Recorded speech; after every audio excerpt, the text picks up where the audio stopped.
Okay, so we saw the success of last week's Molly's Mind, so we figured we'd keep it as a recurring theme, as I said we would. So we're back. Molly's back. Thank you. Thanks for teaching me organicness last week. We want to discuss something this week, a little bit about our relationship. And as you can see, we are not the same shade of color. Molly is, well, I'll let you tell your background, but I'm just white. My parents never really told me exactly what we were. I mean, they probably did, but I always get like a very vague response from them. Just like Eastern European or maybe Poland, Russian. I'm not too sure, to be honest with you. I go to a lot of the pizza shops, and the people that I know there think I'm like some weird Albanian or Italian. So I can go for Albanian a mix of... is not weird. No. Yeah, I didn't mean weird. I didn't mean weird like that. I'm saying like just different country or something like that. So that's me. Molly can sort of explain her background a little bit. Yeah, so sorry. So to talk about, we just wanted to talk about maybe like an interracial couple, stuff that we've gone through, the way that she was brought up, and some stories maybe that she personally has. Maybe some stuff that I grew up with, the type of areas I grew up, the people I hung around. So if you want to just talk about. Yeah, so I am black. So my mom is white. I always thought she was French and not Irish, but she just did a Ancestry DNA which I'm very thing. skeptical on those. Yeah, I don't know. But Quincy, we sent Quincy one for his birthday. You're welcome, kitten. And so I'm curious to see what his comes back in. Yeah, if anybody anybody watching has done it and it's been completely accurate, let us know. If it hasn't been accurate, let us know. I think, me personally, I think there's a mix. I've seen people's results and it's like 0% of everything, and it's just like, yeah, we've all come from the same type of tree, but it just seems very vague, and I don't see how they can get all that information from a spit swab. So anyways, my mom did it, and it came back as French and English, not Irish at all. So, and maybe Dutch, something like that, somewhere in Europe. Mm-hmm. But she's white, and she grew up in the Bronx. I think her grandparents came over to the U.S. My father is from Guyana, which is in South America. A lot of people think that I say it wrong and that I mean to say Ghana, and I do not. I mean Guyana, which is in South America. Yeah, I got corrected on that. Yeah, people always like say that, and I'm like, no, Guyana. The person that I told made me rethink my thought process, and he convinced me to switch it to Ghana, which I was just like, when I left the conversation, because I was explaining her nationality, and I was like, Guyana, and he was like, oh, Ghana? And I was like, no. And then like he put it in my brain, so I started thinking about it, and I was like, no. So he was the dumbass for not knowing. So anyways, my dad was born in Guyana and then came to the U.S. With his parents, and so, you know, that I'm a mix.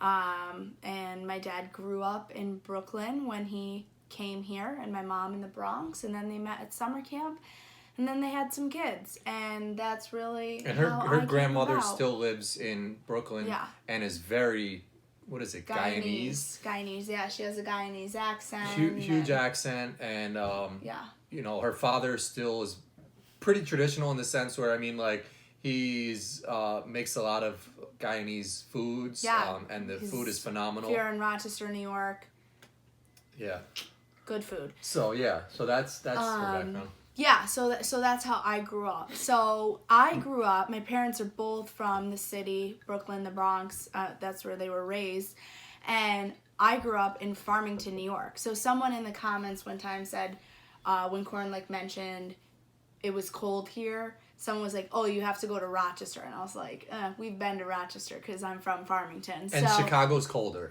Like, no, Chicago's colder. Upstate New York gets more snow though, for sure. Absolutely. But I went to Victor, and if anyone knows Victor, it is a... You have people watching in Italy and Okay, Algeria whatever. and I'm just Albania. saying. Shout out to the Albanians. I didn't mean weird. I was but just like they don't know saying- where Victor is. Okay, but my point is... You could talk about the Victor, type New York, of area Victor is. that's what I'm about to do. Okay. That's what I'm about to get into. Victor, New York is a predominantly white area with like no diversity. When I was in school, I think there was my family was a black family, and then one or two other families that were black families. Oh, okay. Were there any Mexicans or like was there Spanish people? There was Latino, as Angel corrected you the other day. There was this like Corin's two. World channel is gonna make me more intellectual. Yeah, there was like two families of different races that were not white. Mm-hmm. That was really it. And they were always like came and went, like people transferred in and left. Like the only people like in my graduating class, there was someone named Bianca. I won't shout out her last name. My brother and myself, I think, really in my class. That was it, the three of us. And everybody else is white. And even like, there wasn't even like anyone who was Jewish. So I didn't even know anyone who was Jewish. She didn't know what matzo ball soup was when I met her. Until I met Corin. And that's Let me know if you know what matzo ball soup is. I'm curious. I think most people do, except for where I come from. Oh, which, I don't think people outside of New York would know area. But anyways, matzo ball soup. Back to the story. I grew up in a very white area, and for me, my dad always taught me that I was black. That, like, obviously from my skin, I'm not white, but that if you were a slave and you were 1/16 black, you were black. So that first and foremost, like, I'm always black. So I grew up obviously knowing that, but it was also just a very strange world to grow up in because, or not strange, like it was just my normal. So hold on, let me just interrupt you real quick. Okay. And this is something I'd be curious to ask your father about also. Obviously you identify as black, but then like there was a certain situation that I remember. We were at like a shopping mall or something, and I bought like a Starbucks drink, and I put like I put on Instagram a picture of like a pumpkin spice latte. Basic white girl. And I put basic white girl.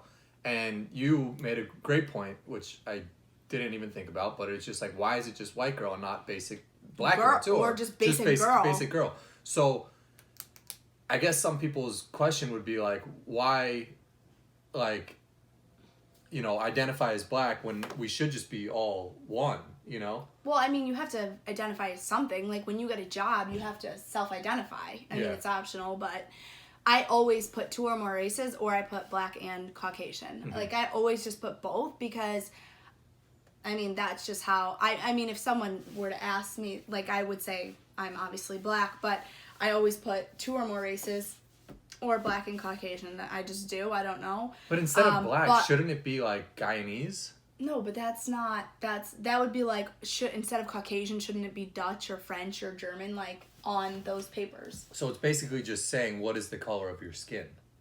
When you self-identify? Yeah. It's asking your race, which is asking if you're Latino, if you're Asian, if you're... Okay. Yeah. So it's not asking what country you are. Yeah. Emigrated from. Okay. So I forgot. There was a couple things. I want to comment really quick on the basic white girl thing.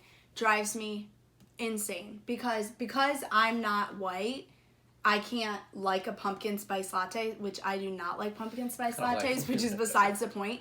But to say, like, basic white girl, like, that's only a white girl thing. Like, a black girl or a Latino girl can't enjoy a pumpkin spice latte. And that's what is, like, why when you... And I remember this specifically, you posted that, and I was like, why would you write that caption? Like, just, you can enjoy whatever based on the color of your skin. Like, that's the dumbest thing I've ever heard. I think there's also stereotypes, too, where, like, yeah, that's mainly exactly more what it is. That, like, yeah. basic white girls. Right, but as someone who's black, am I not able to enjoy those things as well? Yeah, no, 100% It's a stupid stereotype. It's ridiculous. Yeah. And it drives me insane when people say that.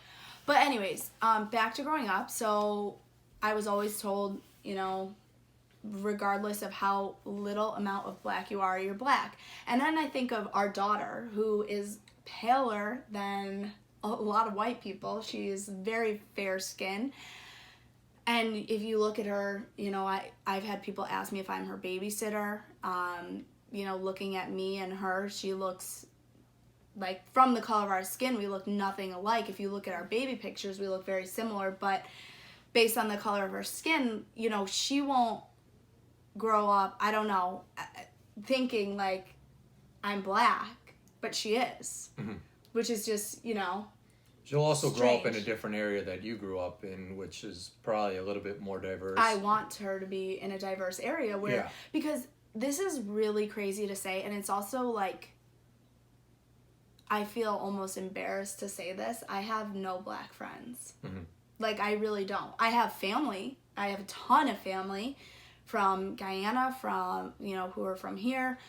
All of my dad's side of the family. All of my cousins are exactly like me in the sense that our fathers are from Guyana and our mothers are all white of some sort, Jewish, Irish, Italian, whatever. We're all mixed. So we all look exactly the same, and you'll probably see some of them on Corin's Chat with Corins at some point. But outside of that, friends-wise, I mean, my own friends, they're all white. Like, I didn't grow up in a place where I had... So now this question, I guess, is a little bit more for me. Were you always attracted to white men because there were no black guys around? I don't know.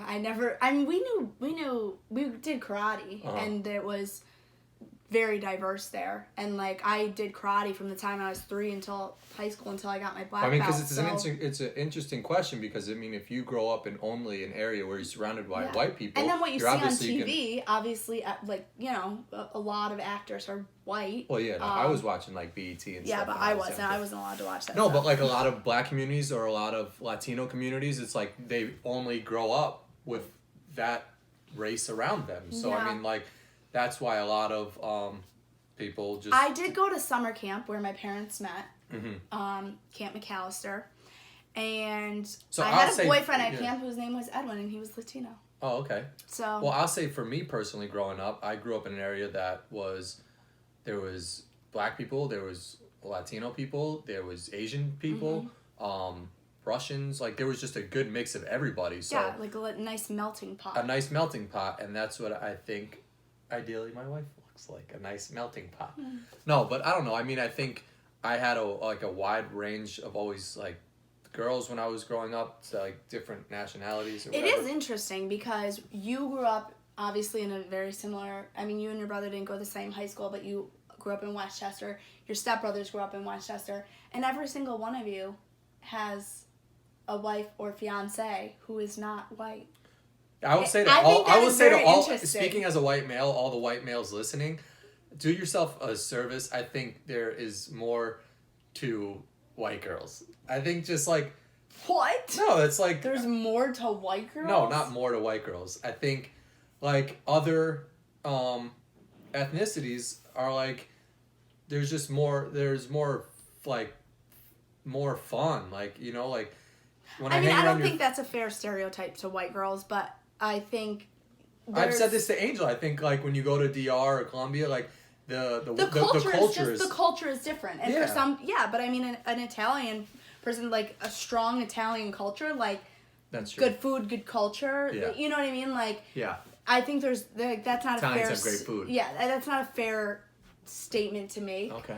But I do hear what you're saying. Like, the culture of someone in DR in Puerto Rico, the dancing, the music, the food, it's all just like a very good And I think mix. that's what attracted and then, my like, brothers someone to their wives or who something is like Caribbean, that. Or from Guyana, like, again, the food and it all all depends these, on what you're like looking the music for. And and it's just like the way you grew up and growing like, Molly up. doesn't know how to dance, but, like, that's okay. Neither do you. I know. So yeah, I don't know. Growing up, like, I never really thought about it. Like, I have great friends. I have the same best friend, Amy. Shout out. Since I was like. Does Amy watch? She watched our last one. Oh, cool. Our first one. I don't know.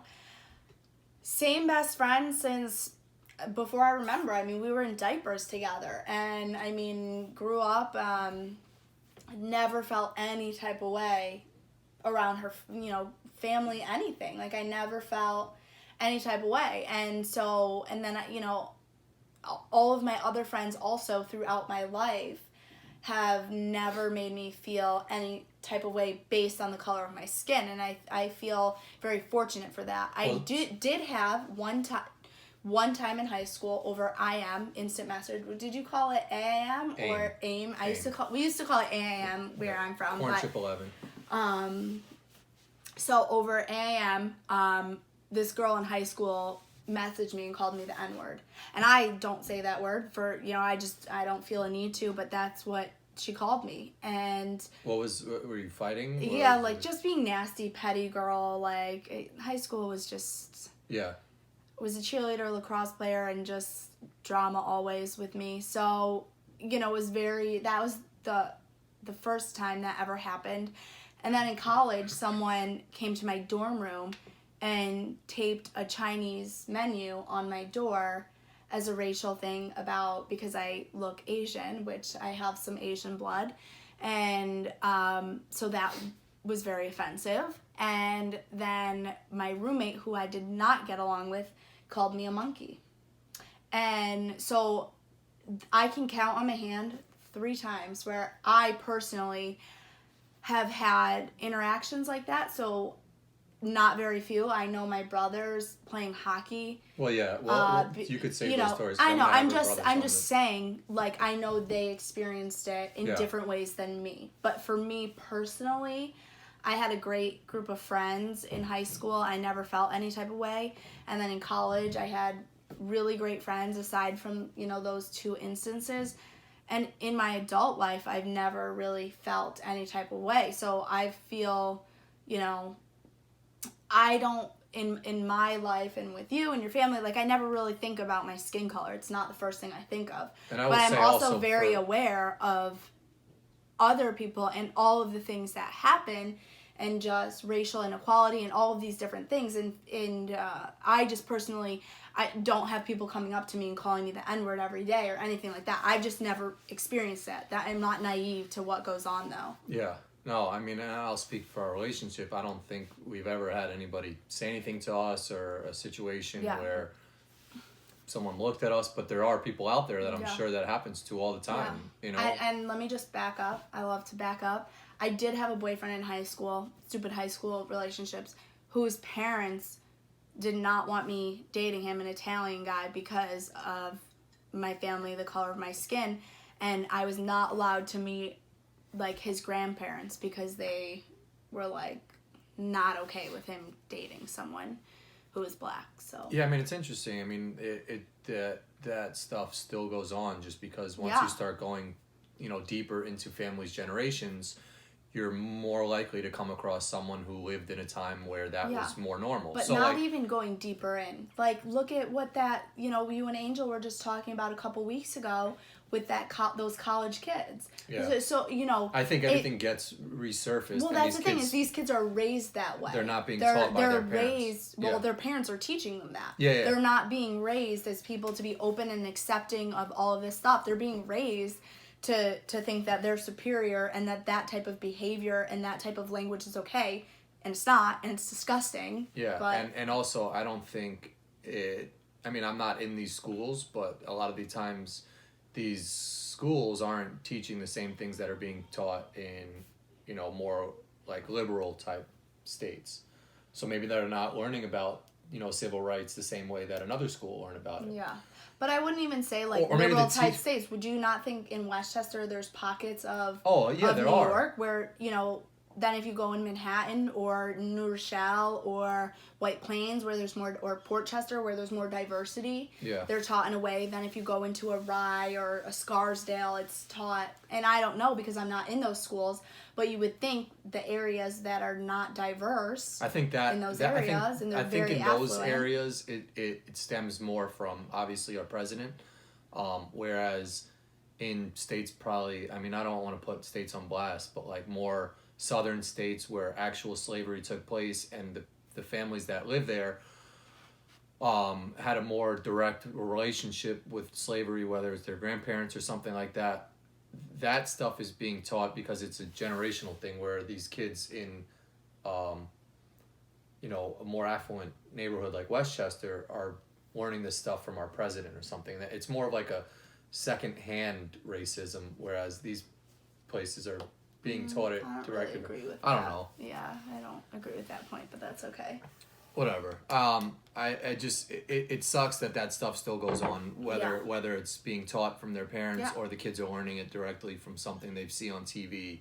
But that's a problem that we live with today. That unfortunately it goes on, and relationships like ours is something that helps push forward our community. And we raise a daughter who's in our relationship. Like, have you ever felt that somebody has treated you differently based on the color of my skin, or have you ever had any looks or anything like that? No, not at all. It's not even something I think about, you know, and even growing up, all my friends were black, like, and it was like something I was proud of, like, it, like, not that I was proud of it, but like every basketball team I played on, I was mainly the only white kid on the team, so it was almost like I was the outcast on the team, but it was just like, it wasn't even a thing, like, and I embraced, that culture. Like, we'd go to parties, and it just, like, you open yourself to so much more. You learn so many different things, and, like, yeah, you get exposed to a lot more, where maybe you get a dirty look or something like that, but, like, I went to churches in Harlem, like, stuff I would have never did with, my family, because that wasn't in our culture. But I don't know. I think a lot of people just stick to their circles, and that's, what it is. But I went to a high school that, there was like an Italian wing, there was a Mexican wing, there was a black wing, but like we still all mingled together. And that's important. That's why it's important that, you have some friends that are all ethnically different, because you learn different cultures. When I go to your family's house, like, and we eat Guyanese food, or like you come to my house and we're making, I don't know, like just a traditional, like, I don't know, matzo ball soup or something like that. I don't think they've ever made matzo ball soup when I was at your house, but that's okay. But like, you need, I think that's what moves our culture forward, is like, date someone maybe outside of your race or something, or like just have a friend. I will say, in high school, I had a period of and anyone who knew me during that time, my family who watches, had a very difficult, like, junior, senior year of high school, where I was just, like, kind of off the rails, and, like, just... What are you saying? Like, what's the cause of that? No, I don't know, like, if internally, like, I dealt with, like, kind of being different by, like, drinking and, like, just doing things that, just not being a good kid. Yeah. And more so that, like, probably more severe than a normal teenager. And that's why, like, when I got to college and, like, my junior and senior year of college, I kind of just, like, relaxed a little. I mean, I still, like, went out and partied and stuff, and, like, but was, like, more serious about school. And then after college, got my master's, and, like, really stopped, like, drinking and stuff like that. I just felt like when I was younger, I just kind of really went off the rails a little bit, and I think that was my way of kind of just, like, dealing with some of the things that I felt. But I think that now, I felt that I don't know if it was really happening, but, like, that I felt. I think the type of person you are now, I think you needed that stuff, because you opened my eyes to a lot of things too, whether I say comments or say something that's like, so I think it's made you understand, I don't know, things a little bit better, whether it's, just being more. Well, I mean, my perspective is very different than yours because of who I am and because of how I was raised and because of the color of my skin. Whereas you'll make a comment and not think it's a racist comment, and the intention behind it is not a bad intention. That's why I prefer Kyle and Corin, because he doesn't correct me on this stuff. Yeah, no, I'm just expanding on your point, by the way. I'm not correcting you. I'm just saying you'll make a comment that you have no intention of it being a racially offensive comment, but it is. And I tell you, I'm like, Corin, like, you can't say those things, and you just don't realize it's just kind of ignorant. And so I call you out on it, and you learn from it, and that's okay. We love you anyways. So that's pretty much the gist of what we go through. I mean, like... Yeah, I mean, I really give no...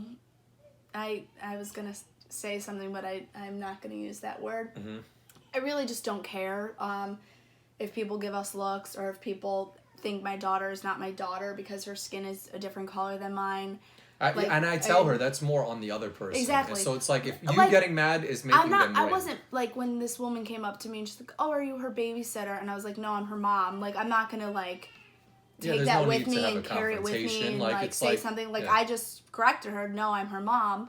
And people can walk away and be like, because if I'm not with Corin and they, you know, they can't put two and two together that it's 2019 and there's, like, tons of mixed race babies and they all look different, then there's something wrong with her. I think it's easy for me to say, you know, just walk away, but obviously for someone like your brother who's black, like, it might be tougher, you know, because these comments are super offensive. And, you know, like, Kyle had the argument on Kyle and Corin talking about Russell Westbrook getting yelled at in Utah, like, racist, offensive comments. And he was like, he's got to just, like, sort of, you know, he's got to just brush that off. Like, and I'm like, what if his son is sitting there? Like, what if his wife is sitting there? Like, it's like, at some point you want to stand up for yourself and defend yourself. My stance on that is with Kyle. You gotta just brush it off. Like, that person isn't worth my time or energy.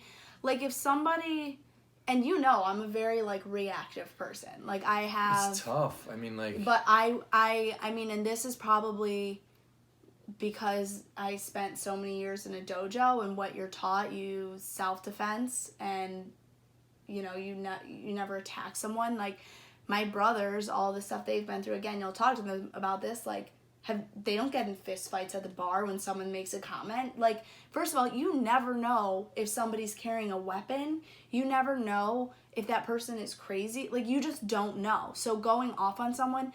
Now, if I'm in a store and, like, and I'm returning something and there's an issue and they're trying to, like, do something shady, I will call somebody out, but, you know, usually in a respectful way. But if somebody wants to make, like, an offensive remark to me, I'm just like, goodbye. Mm-hmm. You know, like, I'm not. Yeah, no, it's as an adult. Like, maybe 5 years ago I would have handled that differently. Yeah. But I just, like, they're not worth your time, your energy, you know, making a scene, making a big deal. Especially nowadays, like, somebody calls a cop on a black person, they might get shot. Yeah. Like, you never know. That's terrifying. So you do need to just, like, and especially if my kid is watching, like, to teach people, like, you see people blow up in public and you're like, what the hell is wrong with them? That's a good point. Yeah, I think like, you guys and so especially if your kid is watching, you show them, you know, you respectfully, like, walk away. Yeah, so. No, that's a good point. You guys, I think, swayed me on that one. Yeah, no, it's an interesting topic that I'm sure a lot of people go through. Yeah, you know. I think it'll be interesting for us, especially with our daughter. It's important that she knows where she comes from, where her grandparents come from. I would love to go to Guyana. And see, you know, where my dad is from and my grandparents are from. I'm named after my great-grandmother. From there, and just kind of learn more about the culture, but also it's important to teach our daughter that she is black, regardless of how light her skin is. Yeah. And just the importance of knowing and most importantly, treat everybody with how respect. You want to be treated. Like the golden rule from kindergarten. Yeah. And I think that's, you know, being a good person regardless of the color of your skin. And that, I feel like, is probably the most important lesson that we could teach our daughter, is you treat everybody the same, regardless of what they look like. Absolutely. Who they want to love, you know. Yeah. Yeah. So. No, I agree. I mean, it's all good points. And I think, it's just the main theme of it is just be nice to everybody. Color, you know, disability, whatever. But yeah, no, it's interesting to hear that. I'm going to have her brothers on for a couple chats, because I know they've told me some stories in the past that, like, I just can't wrap my brain around. And I see these news stories that I can't wrap my brain around. It's just fascinating that this stuff goes on. Fascinating. It's sickening. Well, yeah, I didn't mean it. Like, you know, it's just, it's mind-blowing that, like, this stuff happens. Because, you know, I've never experienced it, you know, like, but, like, people go through it every day. Yeah. So that's Molly's mind for this week. She's, you know, that's where she's at. So yeah, let us know your thoughts if you've ever had any experiences of something crazy happening to you, and how you reacted to it, because we're interested to hear, you know. So let us know. All right. that does it for this week.